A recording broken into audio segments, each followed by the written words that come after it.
Bonjour les amis, bonjour les cryptopreneurs, c'est Christian et bienvenue sur l'AIA Affranchi. Je vais couvrir rapidement ce qui s'est passé dans la réunion de la Fed hier. Je vais expliquer pourquoi les marchés financiers et les marchés boursiers et les marchés des crypto-monnaies sont à la baisse ce matin. Et je vais vous apporter des prévisions pour 2024 et 2025 par rapport à l'analyse de certains économistes. Je partage mon écran rapidement. La Fed prête à frapper une nouvelle fois d'ici la fin de l'année. Ça, c'est un message de la tribune. La Fed a maintenu ses taux à leur niveau actuel, mais prévoit une hausse supplémentaire de 25 points de base d'ici la fin de l'année. Les taux devraient être plus hauts que prévu en 2024. La croissance aux États-Unis sera 2 fois plus élevée en 2023 que les prévisions avancées en juin dernier. En quelque sorte, ça veut dire que la politique monétaire aux États-Unis ne fait pas encore son effet, l'effet escompté.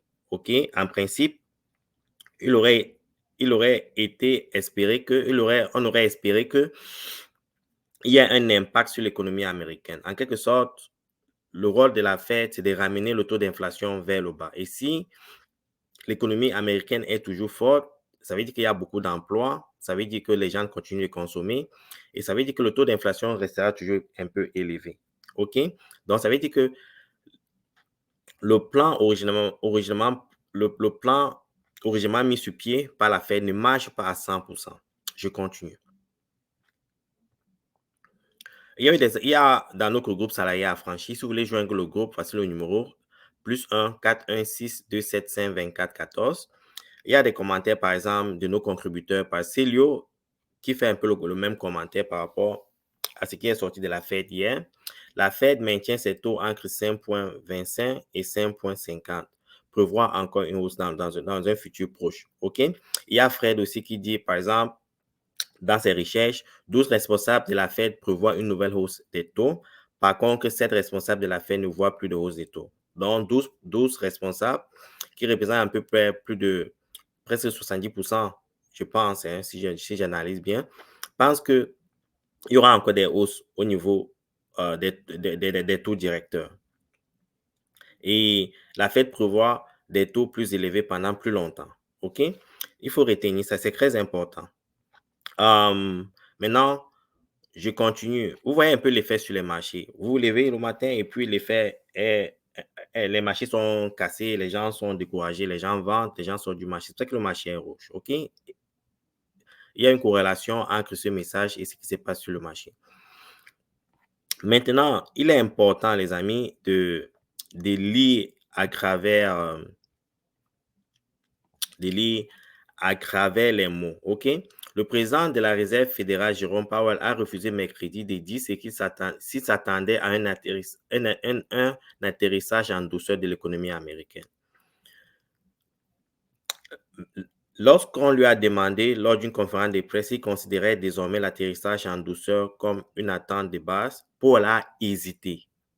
Non, je ne le ferai pas. Non, je ne ferai pas ça. Donc, il ne voulait pas commenter par rapport à l'atterrissage en douceur, ce qu'ils appellent en anglais le soft landing.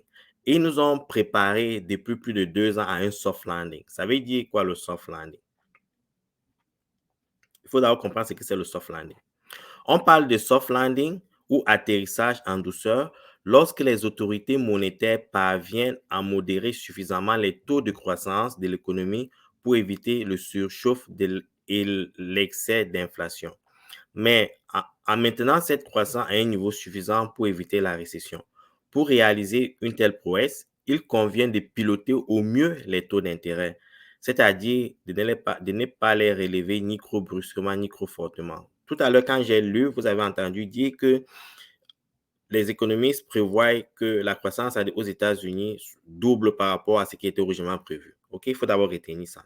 Ensuite, on dit d'une économie qu'elle subit un atterrissage brutal lorsqu'elle tombe en récession, alors que les autorités essayaient de modérer une surchauffe de l'activité, c'est-à-dire l'inflation. Cette situation traduit l'échec des autorités monétaires à gérer les taux d'intérêt par un relèvement trop brutal, par exemple. Donc, ce qui se passe, c'est quoi? Avec l'anticipation que les taux d'intérêt vont continuer à augmenter, il est fort probable, et beaucoup d'économistes le disent déjà, qu'on se retrouve à un hard landing. OK? On va se retrouver comme cet avion-ci. C'est quoi les conséquences? C'est quoi?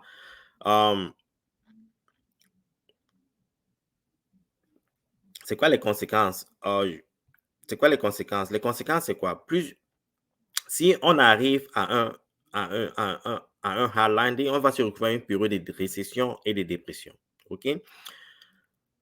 Une dépression est une forme grave de la crise économique et dure beaucoup plus longtemps qu'une récession. Elle entraîne une baisse des dépenses des consommateurs, et s'accompagne des conséquences suivantes. Un taux de chômage plus élevé, une baisse beaucoup plus importante de la production industrielle, un nombre supérieur d'entreprises faisant faillite. OK? Les gens iront, si les taux d'intérêt continuent à augmenter et on a, il y a ces conséquences-là qui se dessinent en horizon, le taux de chômage va augmenter. S'il n'y a pas le taux de chômage, les gens ne pourront plus consommer. Si les taux d'intérêt sont toujours élevés, les entreprises n'auront plus accès à un crédit cheap, un crédit moins cher. Ça veut dire qu'ils ne pourront plus accélérer leur production. C'est ça que vous voyez ici, une baisse plus importante de la production industrielle. Ils ne pourront plus produire. Ils vont virer les gens et s'ils virent les gens n'auront plus rien pour consommer. Si les gens ne consomment plus, l'économie baisse drastiquement. Ça a un impact sur le PIB des pays. OK? Et si vous ne faites, et ça va knock out plusieurs personnes. OK? Les gens seront obligés de vendre leur maison à moindre prix. Vos économies, vous allez les utiliser pour pouvoir vivre. Vous allez vous endetter davantage pour pouvoir consommer et vous aurez de la peine à rembourser les dettes que vous avez contractées. Et puis, ça crée une économie de récession ou de dépression. OK? Les récessions durent en moyenne 11 mois, tandis qu'une dépression peut perdurer plusieurs années. Par exemple, la Grande Dépression de 1929. Espérons que nous n'arrivons pas à ce âge-là. OK? Maintenant, comment faire pour sortir de ces récessions? Quand on va entrer dans la récession l'année prochaine, et beaucoup d'économistes estiment que ça sera au début de l'année prochaine ou bien au début de l'année prochaine ou bien au deuxième trimestre de l'année prochaine. OK? Maintenant, qu'est-ce qui va se passer? Avec les élections qui s'annoncent aux États-Unis, un peu partout à travers le monde, les gouvernements doivent tout faire pour pouvoir, ceux qui sont au pouvoir feront tout, surtout aux États-Unis, feront tout pour rester au pouvoir. Ça veut dire qu'il faut qu'ils embellissent l'économie. Et pour embellir l'économie, il y a deux facteurs pour sortir de la récession. La première, c'est quoi? Il y a un aspect monétaire. Et cet aspect monétaire est géré par la Fed. La Fed peut ressusciter l'emploi si elle fait diminuer les taux d'intérêt suffisamment pour relancer les dépenses. Ça veut dire que maintenant, vous voyez que les taux d'intérêt sont en train d'augmenter, les taux directeurs augmentent beaucoup. Et quand les taux directeurs augmentent, ça impacte les taux des banques. Les taux des banques, en quelque sorte, les prêts que les banques donnent aux individus. Donc, si les taux des banques sont élevés, le coût à la dette est très élevé. Donc, ça empêche les gens d'avoir accès à ces prêts-là. Mais par contre, quand les taux directeurs sont réduits, les banques, l'argent devient moins cher, les gens ont accès au crédit, les gens peuvent consommer, on peut créer de l'emploi et les gens peuvent travailler, ça embellit l'économie. C'est ce qui va se passer. OK? La Fed devrait en principe faire ça. Et maintenant, du côté des gouvernements, ils devraient, pour embellir l'économie, ils devraient réduire en quelque sorte les impôts, les taxes. OK? Il devait peut-être accroître les dépenses au niveau des infrastructures, relancer les infrastructures, créer de l'économie, créer de l'emploi. Donc, il devrait avoir cette collaboration entre la Fed et le gouvernement pour pouvoir relancer l'économie. C'est ce qui va se passer, je crois, au troisième quart de l'année prochaine. Et par rapport à nos prévisions, c'est ça qui va lancer le prochain bull run, les gars. Le prochain bull run commence fin de l'année prochaine et en 2025, ça va atteindre son summum. C'est pour ça qu'il faut être prêt. Il faut être prêt au maximum pour ne pas perdre cette opportunité-là. Autrement, vous serez KO comme ces gars-ci. OK? Il faut être prêt, il faut être prêt, il faut être prêt. Mais encore, nous allons traverser des moments difficiles. Ce qui est certain. Si la récession arrive, beaucoup de gens seront impactés. Maintenant, il faut vous préparer par rapport à ça. OK? Il faut vous préparer par rapport à la récession. Si vous voulez investir dans les cryptos actifs, personnellement, je ne pense pas que ce soit le moment. Parce que j'estime que la douleur maximale au niveau des baisses des prix n'a pas encore atteint son summum. OK? Quand vous allez sentir ça dans vos veines, là, dans vos ancrages, vous saurez que c'est le moment d'ancrer. Pour l'instant, il faut d'ici acheter un tout petit peu, si ce n'est pas un conseil financier.